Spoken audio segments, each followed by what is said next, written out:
আপনার মামলা থাকার কারণে পাসপোর্ট হাতে পাচ্ছেন না, তাই তো? এরকম অনেক লোকের সমস্যা রয়েছে। বাংলাদেশের সিটিজেন, তার এনআইডি কার্ড, সমস্ত কাগজপত্র সঠিক, এরপরেও পুলিশ ভেরিফিকেশন নেগেটিভ যাওয়ার কারণে পাসপোর্ট পাচ্ছেন না। এমন লোক প্রচুর। কেননা পাসপোর্টে যখন আবেদন করা হয় তখন পাসপোর্ট অফিস থেকে সেটা ইনভেস্টিগেশনের জন্য এসবি বা সিটি এসবিতে যায়।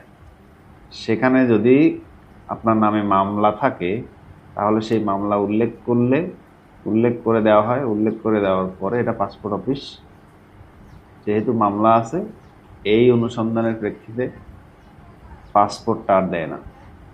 এতে করে একজন ভুক্তভোগী সুনামগঞ্জের, সে পাসপোর্টের আবেদন করেছিলেন কিন্তু তাকে পাসপোর্ট দেওয়া হয় নাই।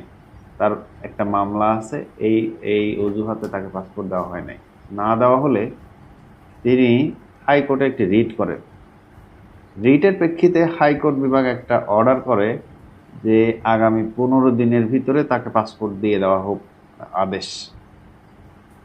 এই আদেশের ফলেও সেই সময় পার হয়ে আরও অতিরিক্ত সময় পার হলেও তাকে এই পাসপোর্টটা দেওয়া হয় না। পাসপোর্টটা হাইকোর্টের আদেশের পরেও না প্রাপ্তির ফলে সে পুনরায় হাইকোর্টে যায় এবং কন্টেম অফ কোর্ট নিয়ে আসে, যে আদালত অবমাননা। এরপরে কোর্ট সুনামগঞ্জের পাসপোর্ট অফিসের ঊর্ধ্বতন অফিসারদের সশরীরে হাজির হয়ে তার কারণ দর্শানো আদেশ দেন। আজকে সুনামগঞ্জের সেই পাসপোর্ট অফিসের অফিসার হাজির হলে তাকে সকাল থেকে দুপুর 1টা 2টা পর্যন্ত দাঁড় করিয়ে রাখা হয়, তাকে পানিশমেন্ট দেয়। কেন পাসপোর্ট দিল না হাইকোর্ট আদেশ দেওয়ার পরেও। এবং একই সঙ্গে হাইকোর্ট বিভাগ আজকে পরিষ্কার করে আদেশ দিয়েছেন এমন যে কারোর মামলা থাক, সেটা তদন্তনাধীন বা বিচারাধীন, এই মামলার কারণে তার পাসপোর্ট পাইতে কোনো অসুবিধা নেই। অর্থাৎ আদালতের ভাষ্যটা এরকম ছিল যে পাসপোর্ট হলো একটি ট্রাভেল ডকুমেন্ট। একটি ট্রাভেল ডকুমেন্ট বাংলাদেশের সকল নাগরিকের জন্যই দরকার। এখন একজনের মামলা আছে কিন্তু সে খুব গুরুতর অসুস্থ, আমার দেশে চিকিৎসা হচ্ছে না, তার তো চিকিৎসার জন্য আসলে বিদেশ যাওয়া দরকার।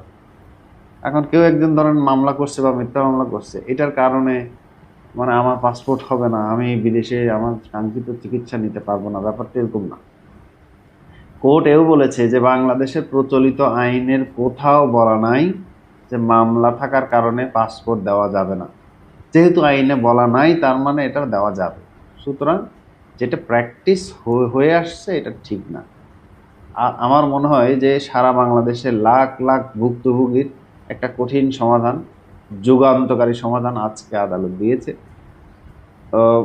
যাদের মামলা ছিল, পাসপোর্ট পাচ্ছেন না, রিনিউ করতে পারছেন না বা করেনি নাই, গত 10 বছর ধরে পাসপোর্ট করতে পারছেন না কেননা মামলা আছে, আশা করি আপনারা এখন থেকে, আজকের পর থেকে এই আদেশটা সার্কুলার হয়ে যাবে, সব জায়গায় সব দপ্তরে পৌঁছাবে। পৌঁছানোর পর থেকে পাসপোর্ট সবাই করতে পারবেন।